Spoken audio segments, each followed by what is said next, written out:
Most people quit their ATM side hustle within 3 months because no one told them what to actually expect. If you only knew how the true timeline could have saved you time, money, and frustration, you would have stayed in the ATM business. Today I'm breaking down what actually happens in each month for the first 6 months of your ATM business. The wins, the challenges, and the milestones of each month that no one else talks about. I thought that when I got into the ATM business, it was going to be easy. The ATM business was easy as a whole, but there was a bunch of other items that I needed to learn how to do. My reality was different than what I had in my head. I needed to have a switch in my head that needed to change. See, I was so used to doing my 9 to 5 and that routine that when I got my own business, I didn't know how to process it between the 9 to 5 and my own business. You have to have a different mindset, and I wasn't there just quite yet when I first started out. When I first got into business, all I did was fail over and over again. It was because I didn't have a why. The why was going to get me out of bed on a Saturday, was going to get me to talk to that business owner, even though it was an uncomfortable situation. It was going to get me to do the things that I needed to do to build a business. I didn't need a why to go to my job every day. I just needed to go, put in my time, and get my paycheck. But when you build your own business, you need that why to help you through the difficult times that you're going to come when you're building your own business. For me, my why came in when my boss told me, and for me, I like to play golf, that they told me that I couldn't leave early on a Thursday afternoon to play golf. That was my motivation. That was my why. I didn't have a family, I didn't have kids, but I did have that. I had the love of a game of golf, and I wanted to play that game, and my boss told me I couldn't leave early. That became my why. That became my motivation to grow my own business when I got the opportunity. For you, it could be anything, but you need that why to help you grow and start your business. What I noticed about my students, the ones that failed, was they didn't have that why, that something motivating them. They had the idea because they didn't like where they were when they started. You need that extra something to push you when things get tough. It is not linear, but it follows predictable patterns with challenges at each stage when building alongside a full-time job. So month 1 consists of, I got my ATM, I got my business bank account, I got my corporation set up, I just got my ATM delivered, and I'm all excited. We placed my ATM in a location, I started earning revenue. Very exciting, high, everything, because my goal, my whole time was to get a business set up, which I did, get a bank account set up, which I did, and place an ATM, which I did. I'm on an all-time high at this stage. Month 2, learn how to manage between my full-time job and now my new side hustle. How do I manage that? I'm learning this process.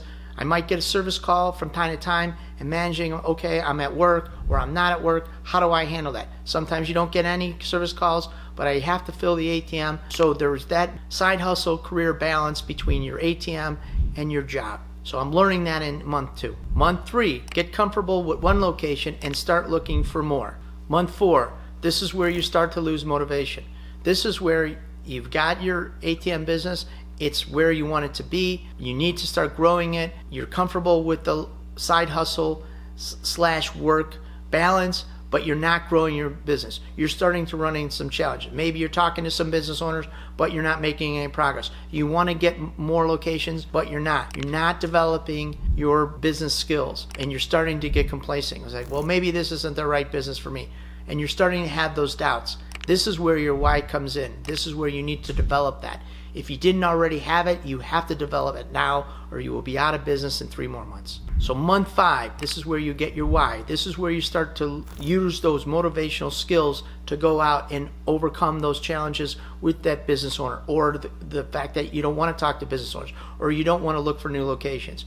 And then you got to figure out, where am I losing in month 5? How do I overcome those challenges? And this is where your why kicks in. You might have to look outside to other people to help you with these challenges, but this is where you start the rubber meets the road, is in month 5. When you run into that wall, you use your skills of motivation to get out of your own way and start growing your business. So month 6, and this is where I rinse and repeat month 6 over and over and over again. This is where you apply your why. This is where you're saying, okay, I'm losing over here. I got to overcome these challenges so I can win over and over again. Then you're evaluating what worked, what didn't. How are you going to grow your business? This is my month 6. This is my month 6 every month, month after month, as I rinse and repeat. Look at where we're losing, figure out how to win, and apply those principles and values to win month after month after month. If you get to month 6 in your business, the rest of your business career will be month 6 over and over again. But each month 6 over and over gets easier and easier because you'll be winning again and again. When you get into business, it's not set up to win, it's set up to lose. You got to realize that going into the game. Every business is set up to lose. It's not supposed to be easy. But knowing that going in makes it a little easier. You know there's going to be some challenges. You got to overcome those challenges, and the challenges will change. The longer you're in business, your challenges will change. But it can be done because we have millions of examples how people win in business every day. You can be that person. You just have to go in with the mindset that you're going to have adversity, and you're going to be able to overcome that adversity when it hits you because of that why, because of those principles that you will develop. For me, I have my own principles. You will have to develop your own principles to overcome those challenges time and time again to get to the next level.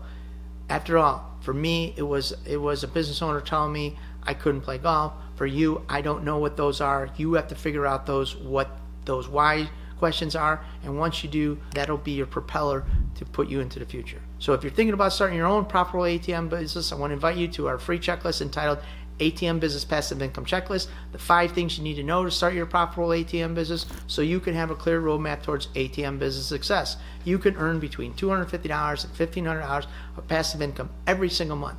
I want you to like and subscribe to our channel. I want you to thank you for watching the ATM Mastermind video, and I want you to join our ATM Mastermind group where you meet like-minded individuals just like yourself who are in the ATM business.